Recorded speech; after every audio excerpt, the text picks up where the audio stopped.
میخوایم راجع به این صحبت کنیم که چقدر طول میکشه که شما نواختن سازدهنی رو یاد بگیرید و بتونید ساز بزنید. با شروع کلاس‌های شما در خانه سازدهنی ما از جلسه اول نهایتاً جلسه دوم با ساز داریم کار می‌کنیم و هر جلسه حداقل یک آهنگ یا یک ملودی رو تمرین می‌کنیم.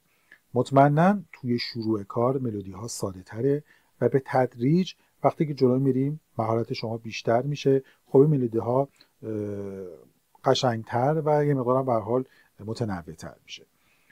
در نهایت آخر ترم دوم شما به راحتی میتونید از روی نوت قطعه اجرا بکنید، آهنگای اجرا بکنید و میتونید از روی بانک نوت خانه سازدهنی حتی نوت ها رو بگیرید و خودتون اجرا بکنید.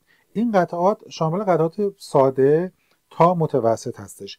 به هر حال شما برای اجرای قطعات مشکل‌تر احتیاج دارید که ترم‌های پیشرفته‌تر و تمرینات بیشتری داشته باشید.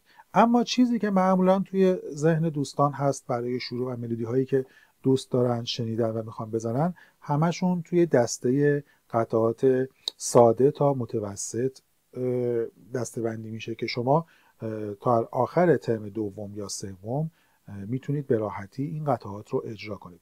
یعنی یک بازه بین 6 ماه تا 1 سال حالا برای خودتون باید در نظر بگیرید. بعد از این تایم شما به یک تسلط نسبی روی ساز دست پیدا میکنید و میتونید راحت آهنگ هایی که دوست داری رو اجرا بکنید. البته بازم دارم میگم ما از جلسه دوم ملودی داریم میزنیم، قطعه میزنیم، آهنگ میزنیم.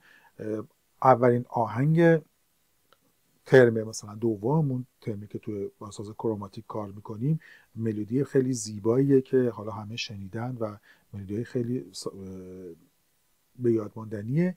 در کنارش بکینگ ترک ها ما بهتون میدیم، یعنی ملودی هایی و آهنگ هایی که با ارکستر زده شده که شما ملودی رو روش اجرا بکنید و قشنگتر و زیباتر شنیده بشه و راحتتر بتونید اجرا بکنید. اما برگردیم به سوال اولیه.